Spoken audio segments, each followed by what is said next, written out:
sebuah keluarga paling pintar, miskin, dan licik. Halo semuanya, jumpa lagi di Story Nonime. Kali ini kita akan rewatch salah satu film yang bisa gue bilang terbaik lah. Lotus yang gak mungkin bisa kalian tebak.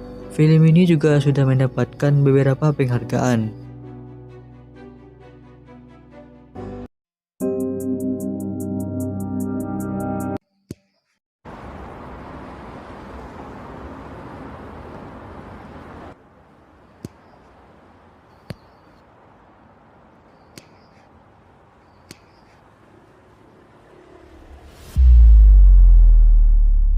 Berawal dari cerita keluarga Kim Ki-taek yang hidup miskin dan tinggal di sebuah rumah semi-basement tak layak huni di tengah kota. Hidup serba pas-pasan, membuat mereka mengerjakan apapun demi mendapatkan uang, termasuk melipat kotak pizza untuk sebuah kedai. Suatu hari anak tertua Ki-taek yaitu Kim Ki-woo diminta temannya untuk menjadi guru privat, sebuah gadis dari keluarga kaya. Tanpa pikir panjang, Ki-woo segera menerima pekerjaan tersebut demi membantu ekonomi keluarganya. Kim Ki-woo adalah anak yang pintar, tapi ia baru lulusan SMA. Temannya menyuruh memasukkan identitasnya. Saat tiba di kediaman Tuan Park, Ki-woo terkejut lantaran rumahnya sangatlah mewah. Hal itu membuat dirinya semakin bersemangat untuk mengajar. Kemudian ia dipersilakan masuk oleh seorang pembantu dan bertemu dengan Yeon-gyo, seorang ibu dari dua anak di rumah itu. Setelah pengecekan berkas, dia dipersilakan mengajar untuk pertama kalinya. Ia terkesima dengan cara mengajar Kim Ki-woo. Akhirnya ia diterima bekerja di tempat itu. Sebelum pulang, Yeon-gyo menceritakan tentang kendala yang dihadapinya, tentang Deosong anak laki-lakinya. Yeon-gyo mengatakan bahwa ia sering gonta-ganti guru seni karena Deosong sangat sulit dikendalikan. Kemudian muncul ide untuk memperkerjakan adiknya. Namun ia memperkenalkan adiknya sebagai Jessica, sebagai si pupu lulusan universitas terkenal, jurusan terapan seni yang baru saja kembali ke Korea. Ia menceritakan tentang kelebihan dari Jessica. Yeon-gyo merasa tertarik akan hal itu. Pada hari itu, Ki-woo yang menggunakan nama samaran sebagai Kevin datang bersama adiknya, Ki-jung. Kemudian ia dipersilakan masuk. Ki-woo memperkenalkan Ki-jung sebagai Jessica dan mempersilakan mereka melanjutkan pembicaraan. Kemudian di sisi lain Jessica dipersilakan masuk ke ruangan Daesung. Kemudian terjadi pembicaraan. Jessica memerintahkan Yeon-gyo untuk keluar. Setelah beberapa menit ia mulai gelisah. Kemudian mengecek situasi les terapan seni itu. Tidak disangka Daesung yang sebelumnya nakal tiba-tiba terlihat begitu sopan. Kemudian Jessica memperlihatkan hasil lukisan Daesung yang menanyakan tentang apa yang terjadi saat Daesung waktu kecil. Hal itu membuat Yeon-gyo terkejut. Kemudian ia melanjutkan bahwa hasil lukisan itu menggambarkan bahwa Daesung mengalami gangguan jiwa karena ia menggambar sesuatu yang tidak biasa. Kemudian Tuan Park datang dan memerintahkan sopir untuk mengantarkan Jessica pulang. Pada hari itu Jessica memasang jebakan. Ia kemudian meletakkan miliknya pada kursi belakang. Keesokannya Tuan Park berangkat ke suatu tempat. Ia kemudian menemukan dan segera memberitahu istrinya. Istrinya Yeon-gyo terkejut dan tidak mengira bahwa Yeon orangnya seperti itu. Mereka kemudian menyimpulkan bahwa hal ini tidaklah wajar karena biasanya yang tertinggal adalah rambut atau anting. Mereka mengira perempuan itu sebagai pemakai narkoba dan itu akan sangat berbahaya. Atas kejadian itu mereka mencari alasan untuk memecatnya. Pada saat Jessica pulang mengajar, Yeon-gyo mengatakan bahwa sopir Yeon tidak bekerja lagi karena sebuah insiden. Ia mengatakan akan mencari sopir muda dan keren. Tetapi kemudian Jessica mengatakan bahwa sopir tua lebih sopan. Ia merekomendasikan pamannya yang tidak lain adalah ayahnya sendiri. Ia menceritakan bahwa paman Kim orang yang sangat sopan. Kemudian Yeon-gyo, istri Tuan Park mulai tertarik dan ingin bertemu dengannya. Pada hari itu Tuan Kim diperintahkan mengantar Tuan Park untuk pertama kalinya. Pada saat di mobil terjadi pembicaraan di antara mereka. Tuan Park mengatakan bahwa ia sudah 30 tahun mengemudi. Kemudian dia mengatakan pekerjaan itu sangatlah mudah dan ia menikmatinya. Pada saat pembelokan, Tuan Park mengamati secangkir kopi di tangannya. Kemudian ia mengatakan bahwa teknik belok Tuan Kim saat mengemudi sangatlah bagus. Pada akhirnya mereka bertiga berhasil bekerja di rumah itu. Selanjutnya mereka berniat menyingkirkan pembantu di rumah itu. Pembantu itu adalah orang terlama yang tinggal di sana. Dimulai arsitek Namdang, kemudian bekerja untuk keluarga Park. Pemilik rumah itu berganti tetapi pembantunya tetap sama. Kevin pernah mendengar dari Dahye bahwa pembantu itu alergi dengan buah persik. Saat itulah mereka beraksi. Kemudian mereka menabur serbuk buah persik pada pembantu itu. Serbuk itu menyebabkan batuk asma dan sesak pernafasan. Kemudian sopir mengarang cerita bahwa ia mendengar pembicaraan telepon bahwa pembantu di rumah itu didiagnosis menderita tuberkulosis. Ia mengatakan tuberkulosis sangat berdampak pada anak karena penderita itu masih mencuci, memasak, dan meludah. Mereka membuat rencana. 3 menit sebelum mereka pulang, Jessica kembali menaburkan serbuk persik pada pembantu itu. Pada saat mereka masuk, nampak terdengar suara batuk yang mengerikan. Kemudian sesuai rencana, Kim menyemprotkan saus pada tisu bekas pembantu itu, sehingga seolah-olah berdarah. Hingga akhirnya istri Tuan Park memutuskan memberhentikannya. Di suatu hari, Tuan Park menceritakan kepergian pembantu itu. Kemudian sopir Kim menyerahkan sebuah perusahaan penyedia jasa. Tidak beberapa lama, Yeon-gyo menghubungi ID card itu dan ia berminat merekrut 1 orang pembantu yang tidak lain ibunya sendiri. Pada akhirnya mereka berempat berhasil bekerja di tempat itu.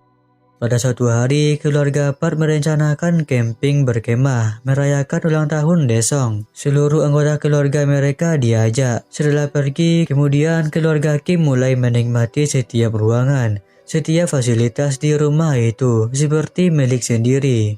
Mereka mulai minum-minum dan berbincang-bincang. Tiba-tiba bel berbunyi. Setelah dilihat, ternyata dia adalah pembantu sebelumnya. Ia mengatakan lupa membawa sesuatu ketika pergi dari rumah itu. Kemudian dia dipersilakan masuk dan menuju ruang tersembunyi di bawah tanah. Ternyata ada seseorang di sana yang dia sembunyikan.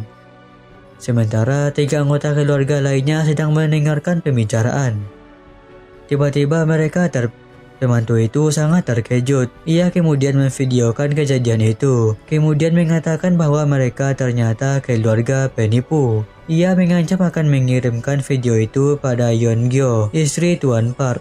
Kevin mengatakan bahwa mereka membutuhkan pekerjaan, sedangkan bekas pembantu itu mengancam akan memasukkan mereka ke penjara. Mereka kemudian pergi ke ruang tamu. Ancaman dari mereka membuahkan hasil. 4 anggota keluarga tidak bisa berbuat apa-apa. Apabila mereka bergerak, maka video mereka segera dikirim kepada istri Tuan Park. Ia menyebut keluarga itu sebagai keluarga sampah. Tiba-tiba mereka menyerang. Ponselnya pun akhirnya terlempar. Terjadi perkelahian antara mereka. Mereka berhasil mengamankan keduanya.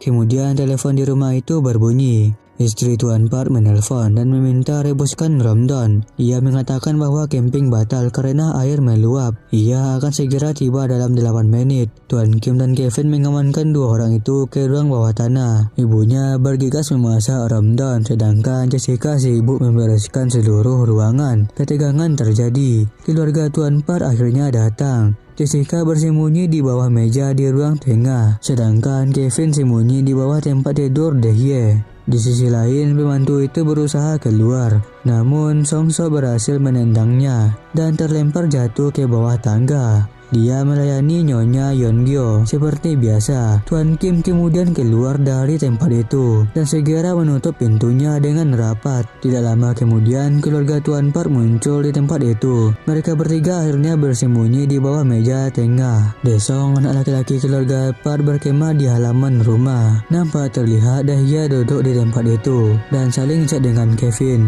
Kemudian ia pergi tidur, sedangkan Tuan Park dan istrinya merencanakan tidur di kursi tengah sambil mengawasi Daesung. Sedangkan mereka bertiga diam tidak bergerak sama sekali hingga akhirnya mereka berdua tertidur.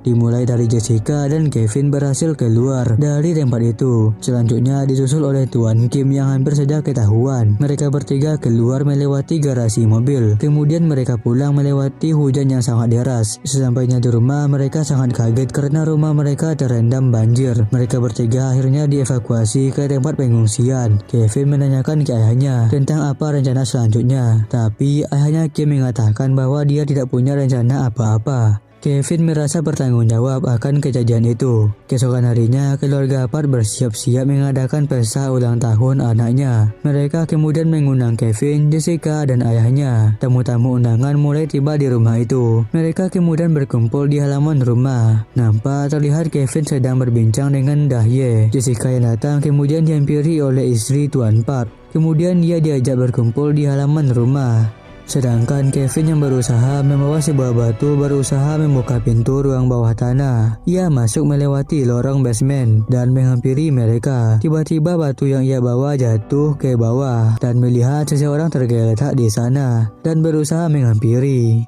Tiba-tiba seutas tali menjerat lehernya. Seseorang menyeret tubuhnya. Ia memberontak dan berusaha lari.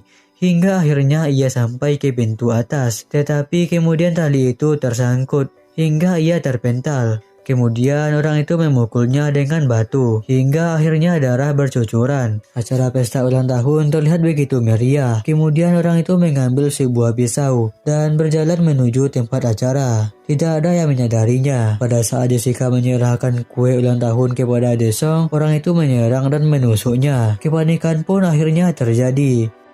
Kemudian Sungso ibunya berusaha menyerang orang itu menggunakan sebuah kapak. Sementara Tuan Kim berusaha menghentikan pendarahannya. Tuan Park berusaha menyelamatkan Daesung dari tempat itu. Nampak terlihat Kevin yang berlumuran darah digendong oleh Dahye.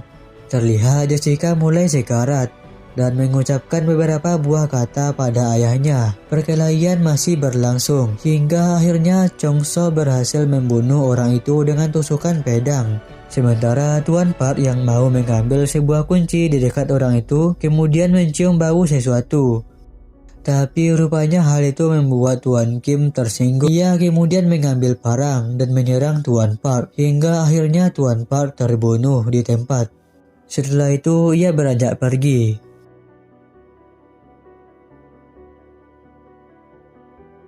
Setelah kejadian itu, Kevin menjalani masa pemulihan di rumah sakit karena gagal otak. Kemudian di pengadilan mereka berdua didakwa dengan kasus pemalsuan dan penipuan. Mereka harus menjalani masa percobaan, sedangkan Jessica dinyatakan meninggal dan ayahnya menjadi buronan. Beberapa waktu berlalu, Kevin sudah sembuh dan terus mencari ayahnya. Setelah masa percobaannya habis, Kevin melihat di rumah itu dan ia kaget dengan seseorang yang memberikan kode melalui lampu. Kode yang digunakan oleh pramuka atau militer gitu. Dan Kevin mencoba memecahkannya dan ternyata itu ayahnya. Ayahnya bersembunyi di bawah tanah sejak kejadian itu. Orang pemilik rumah baru di sana sering berpergian, jadi ia bisa sering mencuri makanan agar ia terus hidup, dan Kevin bertekad akan menyelamatkan ayahnya suatu hari nanti dengan menjadi kaya dan membeli rumah itu. Dan selesai. Terima kasih sudah menonton, jangan lupa subscribe, like, dan aktifkan notifikasinya, dan nonton alur cerita film menarik lainnya di sini.